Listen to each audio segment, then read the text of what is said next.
Hey everyone, I hope you are all happy and healthy. So a few of you had asked me about what my experience in Dubai has been like so far.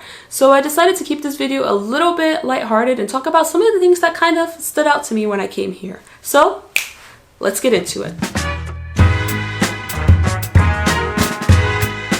The first thing that stood out to me when I came to Dubai was brunch. Brunches in Dubai are absolutely infamous. They are a big thing here and they're a huge part of the social life in Dubai. So these are not your typical daytime lunch breakfast with a mimosa. No. These are an extravaganza. Okay? Brunches take place at these really nice restaurants. They range in price from inexpensive to break the bank, and it's actually really fun. You always have good music. It's kind of like clubbing during the daytime, which is a really cool spin on everything. And if you are going to meet people or hang out with people, going to brunches will probably be at least once a month thing for you because it's so popular here. And the funny thing to me is because brunches are such a big thing, even a venue having an event at 8 p.m. in the evening will call it a brunch because it will get people in the doors, which is absolutely insane to me, but it's really funny at the same time. And what's cool about it, as I already said, is the ambience. Every single restaurant in Dubai has such a cool ambience. They put so much effort into kind of giving you a certain feel when you're at the restaurant. Also, there's usually some kind of a DJ or a show or DJ and show that's going to take place at a brunch. And of course, my favorite thing, the food, which is just scrumptious. Ugh, food is so good at brunches. Which leads me to my next topic, food in Dubai.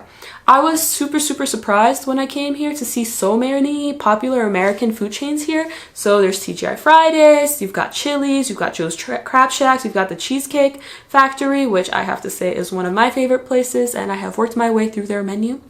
Would highly recommend the white chocolate macadamia nut cheesecake. Absolutely phenomenal. And in case you're wondering what happened to my jawline, now you know. It's at the Cheesecake Factory.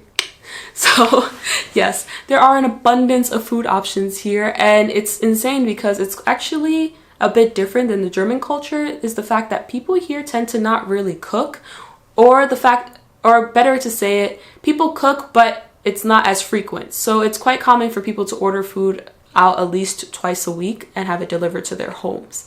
And I have to say that these delivery guys from like Deliveroo, Zomato, and all these other apps are really the true heroes, because whether it is bad weather or a pandemic, they are always coming in clutch with bringing in your order. Like, you guys know that episode of SpongeBob where he's trying to deliver the Krusty Krab pizza? He's going through the bad weather. He's like, Krusty Krab pizza is the pizza for you and me. Yeah, that is literally the delivery guys in Dubai. True heroes, and I wholeheartedly believe that they are the reason so many restaurants were able to stay afloat during this 3-week, 24-hour lockdown that we were in. And now we're talking about food, but I want to talk about something that's maybe a little bit more negative, which is driving. In Dubai, you have to drive literally everywhere. There are not really any sidewalks, especially where in the area that I live. So if you live in the downtown area, there will be, but for the most part, driving is a huge part of the culture. And it's a little bit frustrating for me because you spend so much time kind of eating food and going out and having fun, but you don't really have the same kind of time to really fit exercise casually into your schedule. So for example, even going to work, where I try to plug in random times to just take 10-minute breaks just to go for a quick walk, I would max get around 3,000 steps. I would come home, I would go to the gym, and still feel like I didn't have enough exercise and didn't expend enough energy to even sleep properly. So it's definitely something that's a bit frustrating, and even now with this 24-hour lockdown that had just recently happened, I felt like a caged animal walking around in circles just to get my steps in, because I was not getting enough physical activity, which was quite frustrating. So this is definitely something to keep in mind if you are planning on coming to Dubai, is to try to find an innovative, interesting way to fit in exercise a bit more casually into your schedule. And speaking of driving everywhere, let's talk about taxis. So before I moved to Dubai, everyone said, oh my gosh, taxis are so cheap. There's nothing to worry about. It's not going to cost you so much. You can literally get everywhere. You'll be fine. Lies. Well, sort of. Yes, taxis are cheap, all right? But they're not cheap. And you see the way my bank account was set up and everything, I don't really have a lot of wiggle room to be spending unnecessary amounts of money, right? So when I first came to Dubai, I would have to take the taxi to work and from work every day. And this would cost me about 4 euros each way for about a 3-mile drive. So let's say I'm spending 8 euros each day for 5 days and for 4 weeks. That's around 160 euros. And I haven't even factored in going outside of that route and going to the grocery store, or maybe meeting up with people on the weekends, or even going to the beaches on the weekends to areas even further away than 3 miles. So at minimum, I was spending around 300 euros a month on taxis, which is so frustrating. But I had to do it because I don't live in an area where I have access to public transportation or can even really walk anywhere.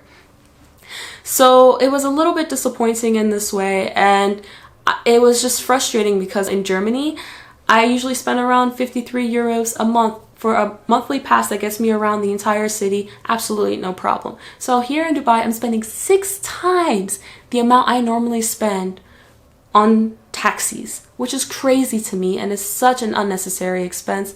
But I can't say unnecessary, it's necessary, but it hurts my heart. So yeah, and the last point that I have, that's something that stood out to me in Dubai, is a little bit weird, but bear with me. So when I first moved to Dubai, I had gotten out of the airplane, went to the restroom, and I saw that there was a hose in the stall and a drain at the bottom. So I was like, oh, okay, they use this to clean the floor. Really smart, like very effective way to just quickly clean everything up and make sure that everything drains well, right?